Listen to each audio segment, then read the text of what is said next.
Love, it's a word used every day, but what does it really mean? Love may be thought of as more of a personal and instinctive idea, but it has depth and a backstory that unveils how it is perceived. All around the world throughout history, people have fallen in love in many different ways, all having contrasting ideas of arranging relationships, always relying on how and what different societies believed in. It wasn't until a few centuries ago when marriage was not thought of as anything more than a union for land, money, and power. Arranged marriages were extremely common for upper hierarchies or leaders like kings and queens to secure their rights to land and property. Love also has a biological component involved, so I asked an expert more about it.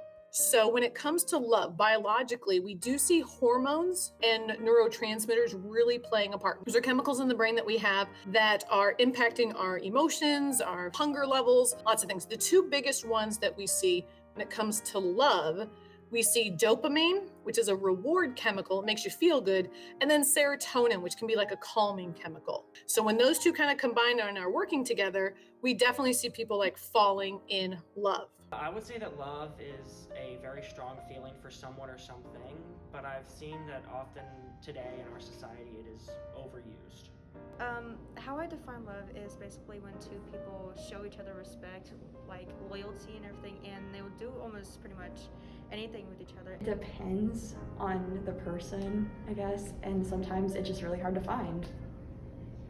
It's something you find. You can't really say, oh, I love you, and oh, I love you too. No, it doesn't work like that. You gotta find the right person. You gotta find the right relationships, and then you have to have experience behind it. That's what love is caring and not just saying something just to say it to make yourself feel better.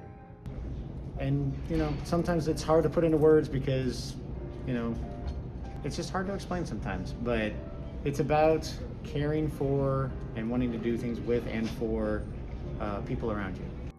Love is ultimately a feeling someone has for someone or something, and it does not necessarily have to be romantic. Friendships and the care we have for our pets, for example. Don't really have proof that it's the same type of love.